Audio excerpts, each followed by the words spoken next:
Bharat వేడెక్కుతోంది. Monsoon బలహీనపడుతుంది. 315 జిల్లాలు ప్రమాదంలో ఉన్నాయి. 111 జిల్లాలకు హై ప్రయారిటీ హెచ్చరిక.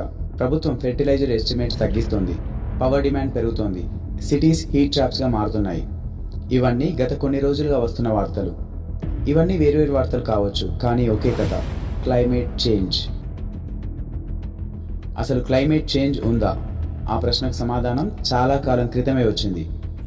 ये क्लाइमेट चेंज नहीं हुआ है, हम चेंज हो गए हैं. కాదు. మత రాజకీయాలు చేసే ఓటు బ్యాంకు నాయకుల ప్రసంగాలను నమ్మొద్దు. మానవాళి మనుగడ కోసం అధ్యయనం చేసే సైంటిస్టుల డేటాను చదవాలి. సైంటిస్టులు దశాబ్దాలుగా హెచ్చరిస్తున్నారు. మరి మన నాయకులు పట్టించుకున్నారా? ప్రతి సంవత్సరం heat wave, water shortage, crop losses, emergency meetings, relief packages, వీటి గురించి వార్తల్లో చూస్తూనే ఉంటాం. అయినా ప్రతి సంవత్సరం ప్రభుత్వాలకు ప్రతి సంక్షోభం ఇంకా సర్ప్రైజ్ లాగానే ఎందుకు కనిపిస్తుంది? ఇది వాళ్ళకు నిజంగా సర్ప్రైజా, లేక జనాలతో వాళ్ళు చేసే సర్కసా? ఒక ప్రభుత్వం యొక్క సిన్సియారిటీ డిజాస్టర్ వచ్చిన తర్వాత రిలీఫ్ ఫండ్స్ ఇచ్చి పాత ప్రభుత్వాలను తిట్టి ప్రచార పోస్టర్లతో హడావిడి చేయడంలో ఉండదు. డిజాస్టర్ రాకముందే దాని ప్రభావాన్ని తగ్గించడానికి దేశాన్ని ఎంతవరకు సిద్ధం చేశారు అనే దాంట్లో ఉంటుంది. ఈ వీడియో వెదర్ గురించి కాదు, పాలిటిక్స్ గురించి కాదు, గవర్నెన్స్ గురించి, ప్లానింగ్ గురించి, అకౌంటబిలిటీ గురించి.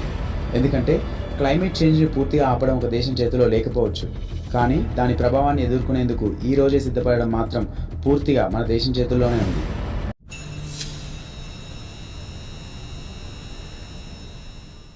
మనం క్లైమేట్ చేంజ్ని బ్లేమ్ చేయడం చాలా ఈజీ, కానీ మన నగరాలను హీట్ ట్రాప్స్గా మార్చిందెవరు? చెట్లను నరికిందెవరు? చెరువులను ఆక్రమించిందెవరు? కాంక్రీట్ జంగిల్స్ కట్టిందెవరు? Urban heat island nature created problem కాదు, హ్యూమన్ క్రియేటెడ్ ప్రాబ్లం. మనకి ఏసీ అవసరం, కానీ ఏసీ బయటకు పంపేది కోల్డ్ ఎయిర్ కాదు, హీట్. అంటే మనం సమస్య నుంచి తప్పించుకోవడానికి వాడుతున్న టెక్నాలజీ కొన్ని సందర్భాల్లో సమస్యను ఇంకా పెంచుతుంది. మరి ఈ సిటీస్ 20 years తర్వాత ఎలా ఉంటాయి? వేడిని తట్టుకునే సిటీస్ లాగానా, లేక వేడిని జనరేట్ చేసే సిటీ లాగానా? ఇంకా ఇది బిగినింగ్ మాత్రమే, ఎందుకంటే హీట్ తర్వాత వచ్చే ఛాలెంజ్ మాన్సూన్.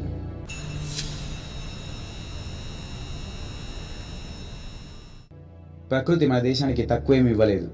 హిమాలయాల నుంచి కన్యాకుమారి వరకు వేల కిలోమీటర్ల నదులు, వందలాది రిజర్వాయర్లు, లక్షల చెరువులు, భూగర్భ జలాలు.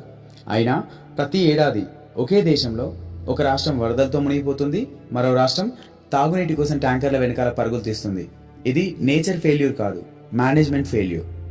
మాన్సూన్ ప్రతి సంవత్సరం మన దేశంపై సుమారు 4000 బిలియన్ క్యూబిక్ మీటర్స్ వర్షాన్ని కురిపిస్తుంది. కానీ దాంట్లో ఉపయోగించగలిగింది కొంత మాత్రమే, మిగతాది సముద్రంలో కలిసిపోతుంది.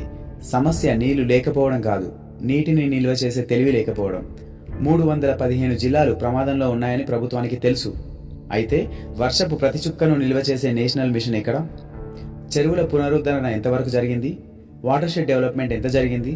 రివర్ బేసిన్ ప్లానింగ్ ఎక్కడ ఉంది? క్లైమేట్ చేంజ్ని మనమే సృష్టించకపోయి ఉండొచ్చు, కానీ దాని ప్రభావాన్ని పెంచేది మన ప్లానింగ్ కూడా కావచ్చు. ఎందుకంటే వర్షం పడకపోవడం ఒక సమస్య, పడిన వర్షాన్ని కూడా నిల్వ చేయలేకపోవడం అంతకంటే పెద్ద సమస్య. అక్కడే వెదర్ క్రైసిస్ కాస్త గవర్నెన్స్ క్రైసిస్గా మారుతుంది.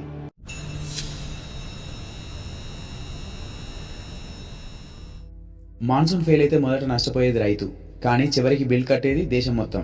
వీక్ మాన్సూన్ అంటే తక్కువ పంట, తక్కువ సప్లై, ఎక్కువ ప్రైజెస్. ఇది థియరీ కాదు, ఎకనామిక్స్. ఫుడ్ ఇన్ఫ్లేషన్ ఒక మిడిల్ క్లాస్ ఫ్యామిలీకి బడ్జెట్ ప్రాబ్లం, కానీ ఒక పేద కుటుంబానికి న్యూట్రిషన్ ప్రాబ్లం. అంటే ఒక ఎగ్ తక్కువ, గ్లాస్ మిల్క్ తక్కువ, ఫ్రూట్ తక్కువ, మీల్ క్వాలిటీ తక్కువ. ఇవేవి మనకు కనిపించే న్యూస్లో ఉండవు, కానీ ఇవే హ్యూమన్ క్యాపిటల్ని నెమ్మదిగా దెబ్బతీస్తాయి. ఒక వికసిత భారతదేశాన్ని ఎత్తైన బిల్డింగ్స్, ఎక్స్ప్రెస్ హైవేస్, అత్యాధునిక ఎయిర్పోర్ట్స్ నిర్మించవు, ఆ పిల్లల హెల్త్ నిర్మిస్తుంది. అయితే క్లైమేట్ రిస్క్ని న్యూట్రిషన్ రిస్క్గా మారకుండా మన వ్యవస్థ ఏం చేసింది? డిజాస్టర్ వచ్చిన తర్వాత రిలీఫ్ ఇవ్వడం గవర్నెన్స్ కాదు, డిజాస్టర్ రాకముందే న్యూట్రిషన్ని కాపాడడం గవర్నెన్స్. ఇది వెదర్ స్టోరీ కాదు, నేషనల్ డెవలప్మెంట్ స్టోరీ. ఎందుకంటే పంటలు బలహీనపడితే దేశం కూడా బలహీనపడుతుంది.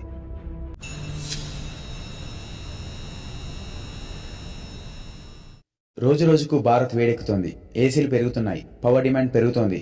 ఇది ప్రెడిక్ట్ చేయడానికి సూపర్ కంప్యూటర్ అవసరం లేదు, కామన్ సెన్స్ చాలు.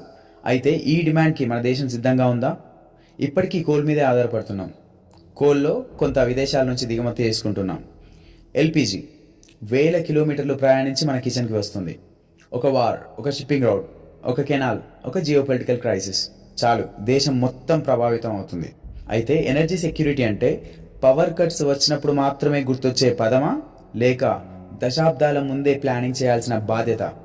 క్లైమేట్ చేంజ్ ఎలక్ట్రిసిటీ డిమాండ్ని పెంచుతోంది. అయితే మన ప్లానింగ్ అదే వేగంతో పెరుగుతుందా?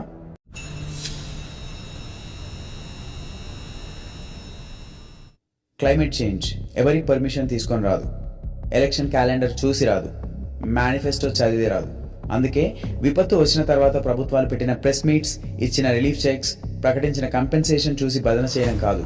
విపత్తు రాకముందే ఎంత సిద్ధంగా ఉందో ప్రశ్నించాలి. ఎందుకంటే రిలీఫ్ లీడర్షిప్ కాదు, ప్రిపరేషన్ లీడర్షిప్. దేశభక్తి అంటే చప్పట్లు కొట్టడం కాదు, ప్రశ్నలు అడగడం, అకౌంటబిలిటీ కోరడం, మెరుగైన ప్లానింగ్ కోరడం.